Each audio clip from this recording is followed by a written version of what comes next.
जैसे ही कृष्ण ने सुना कि मेरे बचपन का मित्र सुदामा मुझसे मिलने आया, श्री कृष्ण ने कुछ नहीं सोचा, कुछ नहीं कहा, वो नंगे पांव दौड़े सुदामा से मिलने के लिए। कहीं उनका पीतांबर गिरा, कहीं उनका लकुट गिरा, चरण पादुका छूट गई और नंगे पांव दौड़े, मेरा मित्र आया है, मेरा मित्र आया है, चलो रे सब स्वागत करो मेरे बचपन के मित्र का। और सुदामा के पास दौड़े श्री कृष्ण।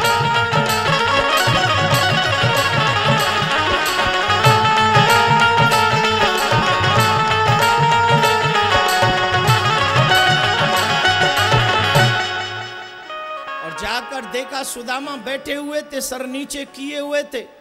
सुदामा को पता नहीं चला। आवाज लगाई, अरे ओ सुदामा, क्यों इतनी देर लगा दी रे अपने मित्र के पास आने में? दौड़े चले आ रहे हैं नंगे पांव।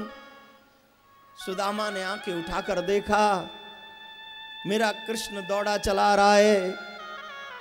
सुदामा खड़े हो गए, उनके पांव कांपने लगे, उनके नैनों से आंसू बहने लगा।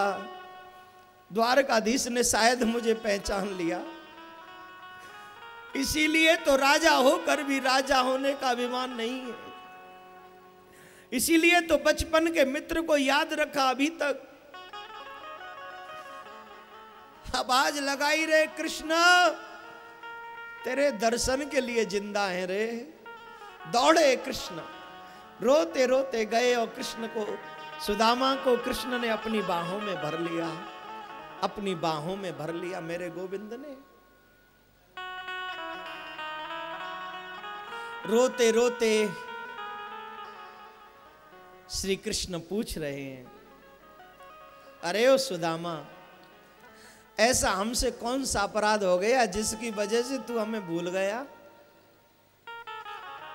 इतने कष्ट पाता रहा, तुझे अपने मित्र की याद नहीं आई?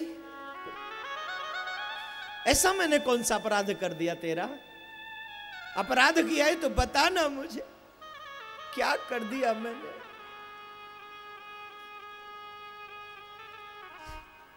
सुदामा कहते, मुझे पता नहीं था तू इतना दयालु है। इतना तो पता तू दयालु है, इतना दयालु है ये नहीं पता, ये तो अभी आके पता चला है।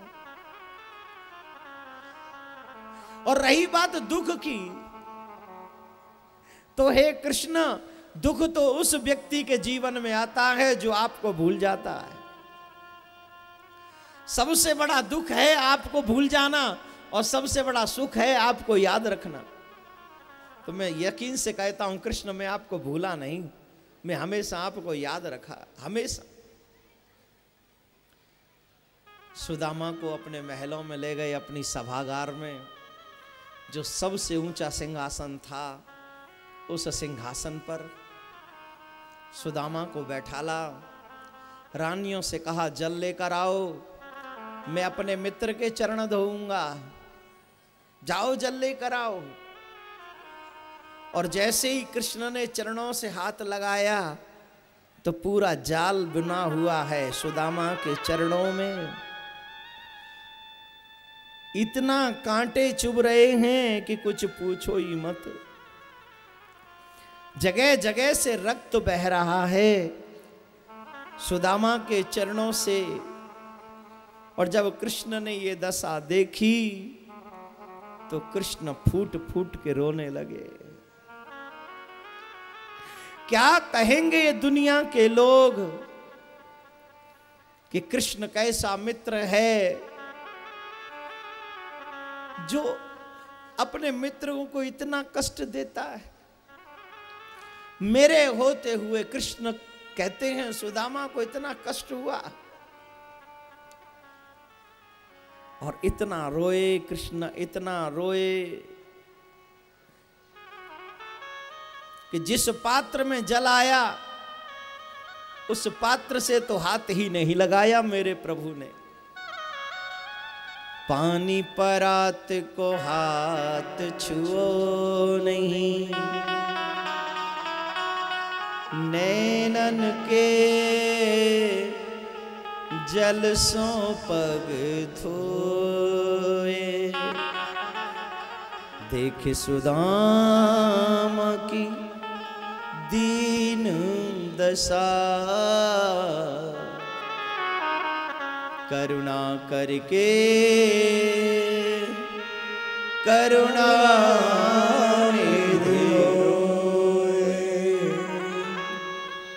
सुदामा की दशा देखकर मेरे गोविंद बहुत रोए। सुदामा कहते हैं अब क्यों रोते हो, अब तो मैं आ गया। हृदय से लगा लिया, कृष्ण बार बार हृदय से लगा रहे हैं सुदामा को, बार बार। उसके बाद कृष्ण पूछे तुम्हारा विवाह हो गया, हमारी भाभी ने कुछ भेजा हमारे लिए? तो सुदामा अपनी गरीबी की सौगात को छिपा रहा है। मैं क्या दूंगा, इतने लोग यहां बैठे हैं, इनके मध्य में अगर मैं ये अच्छा नहीं, झूठ बोल दिया, हमारे पास क्या है कृष्ण जो हम तुम्हें भेंट कर सकते हैं। सुदामा से कृष्ण कहते हैं पहले गुरु माता के चना तूने अकेले खा लिए, अब भाभी के दिए हुए चावल भी खाना चाहते हो।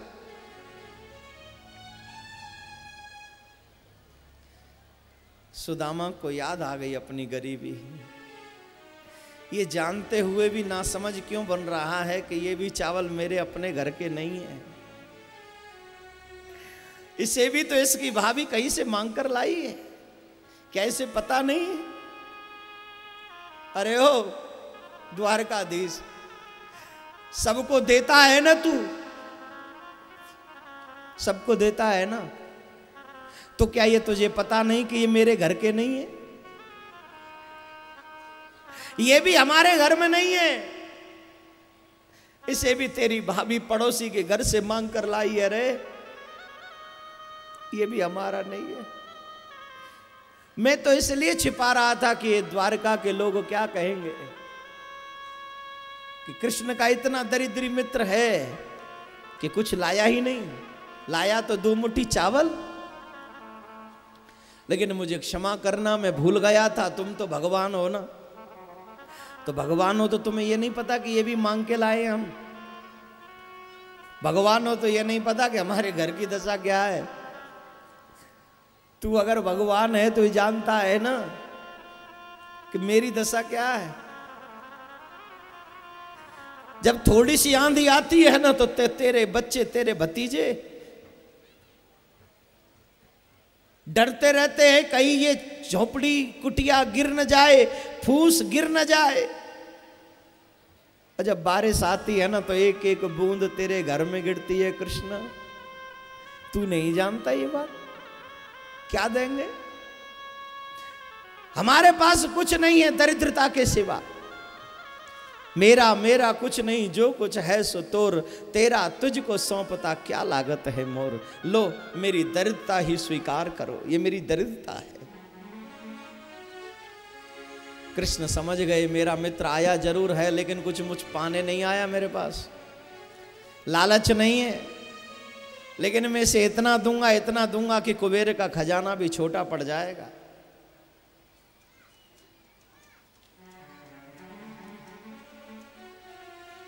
श्री कृष्ण ने पहली मुट्ठी चना खाए, 1 लोक की संपत्ति दे दी। दूसरी मुट्ठी चना खाए, दूसरे लोक की संपत्ति दे दी। और जब तीसरी मुट्ठी चना खाने लगे तो रुक्मणी ने बाहों पकड़ ली, इनको मत दो, ज्यादा मत दो, ये वही जाति के ब्राह्मण हैं, ये वही ब्राह्मण है, उसी जाति के हैं जिन्होंने आपके वक्षस्थल पर चरण का प्रहार किया था, उसका चिन्ह अभी भी है।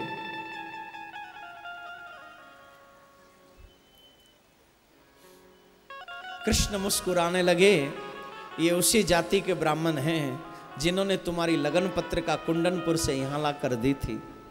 अगर वो न लाते तो तुम्हें शिशुपाल ले जाता, तुम हमारी पटरानी न होती।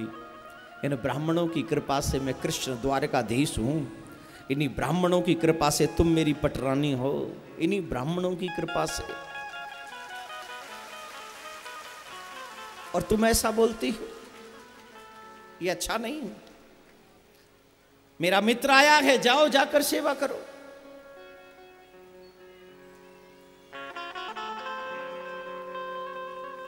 कृष्ण के यहां सुदामा कुछ दिन रहे और कुछ दिन रहने के बाद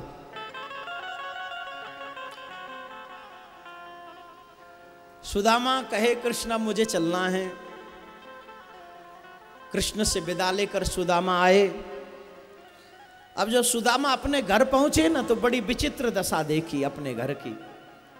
जहां छोटी सी झोंपड़ी थी वहां ऊंचे ऊंचे महल थे, बड़े ऊंचे ऊंचे महल थे।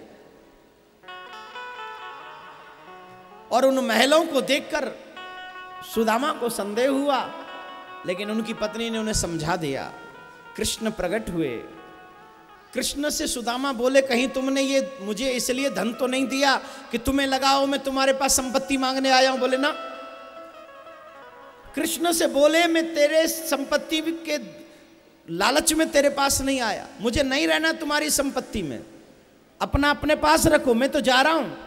मेरे लिए तो वो झोंपड़ी ठीक है, कहीं ऐसा न हो कि तेरी संपत्ति को पाकर मुझे अभिमान हो जाए और फिर मैं तेरा नाम भी भूल जाऊं। कृष्ण कहते हैं वो लोग तो कोई और होते हैं जिन्हें संपत्ति मिलती है और अभिमान हो जाता है और वो मुझे भूल जाते हैं। तुम उनमें से नहीं हो, तुम्हें संपत्ति भी मिलेगी, तुम मुझे भूलोगे भी नहीं और तुम्हें अभिमान भी नहीं होगा। ये मेरा आशीर्वाद है, वचन है। वो लोग श्रेष्ठ नहीं है जो संपत्ति पाकर अभिमानी हो जाते हैं। वो ये भूल जाते हैं कि लक्ष्मी चंचला है, आज तेरे पास है तो कल किसी और के पास। तुझे कोई 2 पैसे का भी नहीं पूछेगा जब तेरे पास ये लक्ष्मी संपत्ति नहीं रहेगी। ये लक्ष्मी किसी की सगी नहीं है, आज तेरी है कल मेरी है परसों किसी और की। लेकिन धनवान होने के बाद भी जो अभिमानी ना हो, ये बहुत बड़ी उपलब्धि है, ये बहुत बड़ा भगवान की कृपा समझो इस बात को। धनवान हो जाओ तो अभिमान मत करना, क्योंकि धनवान बनाने वाला कोई और है जो हम जैसों को लाखों करोड़ों को एवरीडे बनाता है और एवरीडे मिटाता भी है। जर्रे को ताज पर पहुंचा देता है और जिसके सर पे ताज है उसे जर्रे में मिला देता है। ऐसा काम है मेरे गोविंद का। तो आप सबसे निवेदन, भगवान को कभी मत भूलो, चाहे तुम धनवान हो चाहे तुम निर्धन हो। निर्धन हो तो भगवान का भजन करो, धन आ जाएगा, और अगर धनवान हो तो अपने धन का प्रयोग करो, तुम्हें भगवान की कृपा प्राप्त हो जाएगी। नाम स्मरण से ही तुम्हारा कल्याण होगा। बोलो राधे राधे।